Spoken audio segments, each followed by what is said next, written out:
Se determina la longitud y la latitud de la isla. Capítulo 14.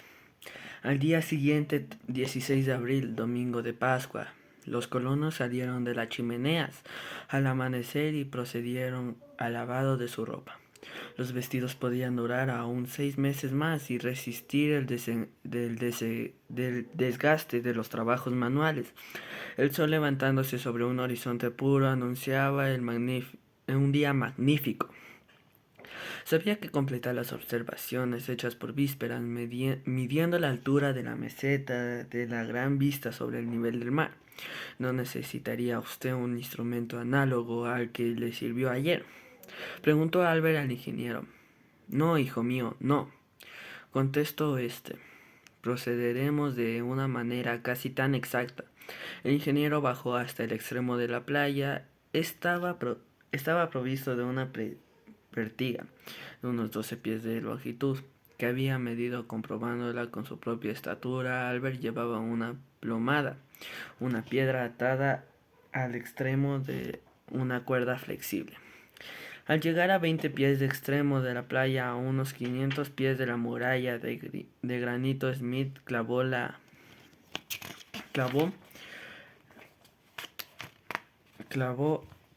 pertiga, 1 a 2 pies de arena. Por medio de la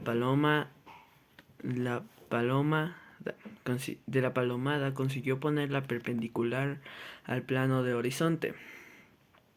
Retrocedió la distancia necesaria para que, echado sobre la arena, el rayo visual partiendo de su ojo derecho rozase al extremo de la pértiga y la cresta de la muralla. Después marcó cuidadosamente aquel punto de un jalón pequeño.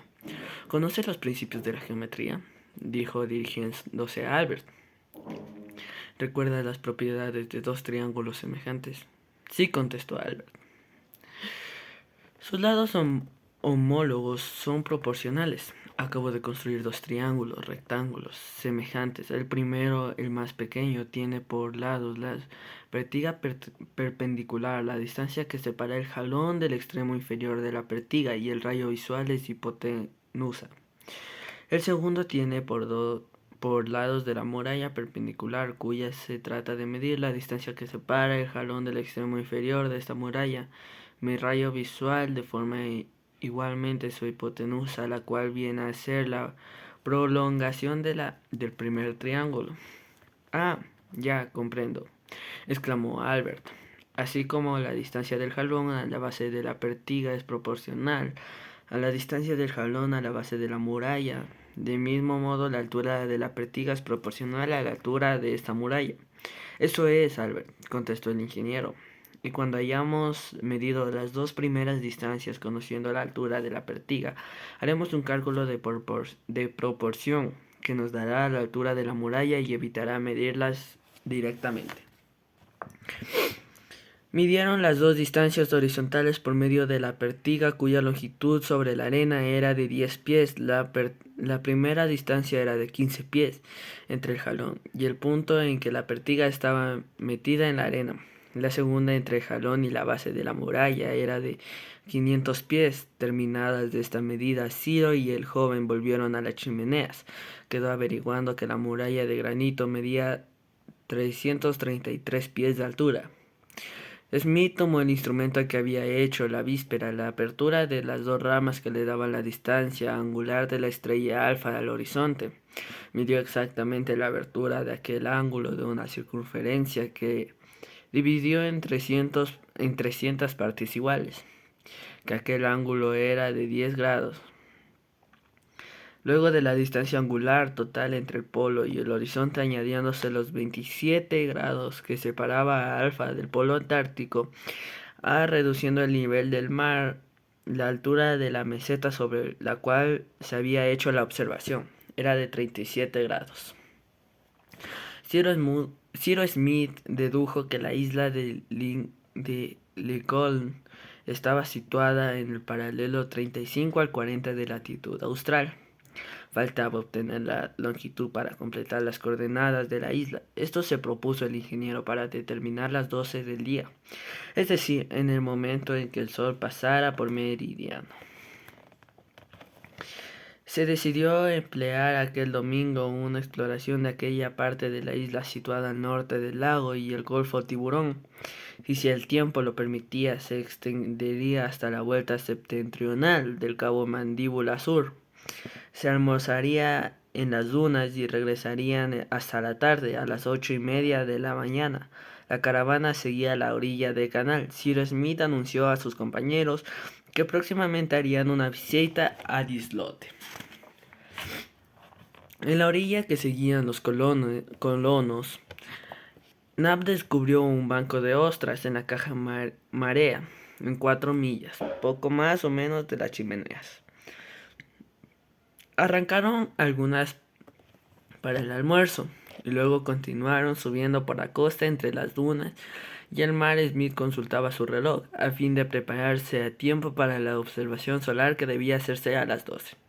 Aquella parte de la isla era muy árida hasta la punta que cerraba la bahía de Unión y que habría recibido el nombre de Cabo Mandíbula. Algunas aves marinas frecuentaban aquellas desoladas costas: gaviotas, grandes albatros y patos silvestres, que excitaron una justa el apetito de Pencroff. «Ya ve, señor Ciro», dijo Pencroff, «necesitamos 1 o 2 fusiles de caza. Un arma de fuego es un instrumento delicado para el que se necesitan herramientas de una gran precisión». «Veremos más adelante», dijo el ingeniero.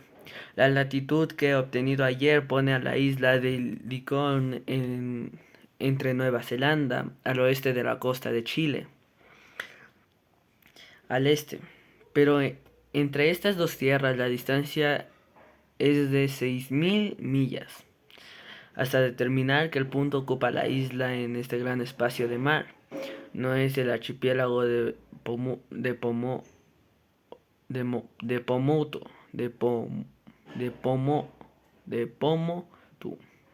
¿Es más próximo en la latitud?», preguntó Albert.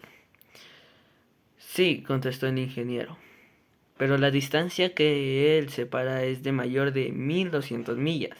Dígame usted, señor Ciro», preguntó el corresponsal, «¿y la isla de Lincoln se encuentra nada más a 200 o a 300 millas de Nueva Zelanda o Chile?». «Entonces», contestó el ingeniero, «en vez de hacer una casa, haremos un buque». Mientras tanto se acercaban la hora de la observación. Hicieron alto en aquel sitio y prepararon todo para el almuerzo. Albert fue a buscar agua dulce al arroyo que corría allí cerca del cántaro. Durante aquellos preparativos, Smith dispuso todo para su observación astronómica. Eligió un sitio despejado, nivelado por el mar. Plantó allí una vara que la inclinó hacia el sur, es decir, el lado opuesto del sol. Albert comprendió que el ingeniero se valdría de la sombra proyectada sobre la arena por la vara plantada en ella. Cuando aquella sombra llegase al mínimo de su longitud, sería el mediodía preciso. Llegando al momento, Smith se arrodilló sobre la arena y por medio de jalones de madera se fijaba en ella de varita. Sus compañeros seguían la operación con gran interés. El corresponsal tenía su cronómetro en la mano, pronto a decir la hora cuando la sombra llegase al mínimo de la longitud. Cuando apareció Smith que la sombra de la vara comenzaba a aumentar, preguntó: «¿Qué hora es?». «Las 5:01", contestó inmediatamente Spilett. «Es decir, que cuando eran las 12 en punto en la isla de Lincoln, eran las 5 de la tarde en Washington. Ahora bien, el Sol, en su movimiento aparente alrededor de la Tierra, recorre 1 grado cada 4 minutos, o sea, 15 grados por hora. 15 grados multiplicados por 5 horas quedaban 75 grados. Así pues, estaba Washington a los 77 grados del meridiano de Greenwich. Se concluía que la isla estaba situada a los 77 grados más 750 al oeste del meridiano de Greenwich. a los 152 grados de longitud oeste. Cyrus Smith anunció este resultado a sus compañeros teniendo en cuenta los errores de observación. Creyó poder afirmar que la isla de Lincoln debía estar entre el grado 35 y el 37 de latitud y el 150 y 155 de longitud oeste del meridiano de Greenwich. La isla de Lincoln se hallaba a tal distancia de toda la Tierra y archipiélago que no era posible aventurarse a atravesarla en una sencilla y frágil canoa. Los cálculos la situaban a miles de 200 millas de Tahití y de las islas del archipiélago de Pomotu, a más de 1800 millas de Nueva Zelanda y más allá de 4500 de Costa América. Hasta aquí llega el capítulo 14. Gracias.